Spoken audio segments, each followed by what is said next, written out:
அப்படின்னு சொல்லிட்டு பொண்ணு வீட்லேயும் போய் அவங்களால அட்ஜஸ்ட் பண்ணி இருக்கவே முடியாது. ஒரு சின்ன விஷயம் பொண்ணு ரொம்ப சாதாரணமாக பேசியிருக்கோம், ஆனால் இவங்க அதை ரொம்ப ஐயோ நம்ம இங்கே இருக்கிறோம் அதனால தான் அப்படி பேசுகிறா அப்படின்ற மாதிரி ஆகும்.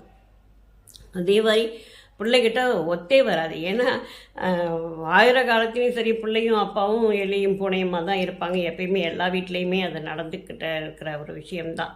வயசாகிடுச்சு, சரி நம்ம தான் இனிமேல் பார்த்துக்கணும். அந்த புள்ள உணர்ந்து எதையாவது செஞ்சாலும் கூட அது எல்லாமே இவங்களுக்கு ஒரு எதிர்ப்பான ஒரு விஷயமாக தான் தோணிகிட்டே இருக்கும். இப்படி இப்படி நினைக்கிறாங்களோ, இப்படி செய்கிறாங்களோ. ஏன்னா நேற்று நம்ம அந்த பிள்ளையை சரியாக கவனிக்கலை, அந்த பிள்ளைகிட்ட சண்டை போட்டுக்கிட்டே இருந்தோம் அப்படிங்கிறது இவங்களுக்கு உணரும். ஐயோ என்ன நம்ம இருக்கிறது அவங்களுக்கு பிடிக்கலை, என்னவோ நினைக்கிறாங்க, இப்படியெல்லாம் அவங்களுக்கு தோணும். அதை எப்படி வெளிப்படுத்துறதுன்னு தெரியாது. வேண்டாம் போ அப்படின்னு சொல்லிட்டு வீட்டை விட்டு வெளில கிளம்புவாங்க. போகிற இடம் தெரியாது, வழி தெரியாது, திசை தெரியாமல் திக்கு முக்காடிட்டு இருக்கிற ஒரு படகு மாதிரி அவங்களுடைய வாழ்க்கை ஆயிடும்.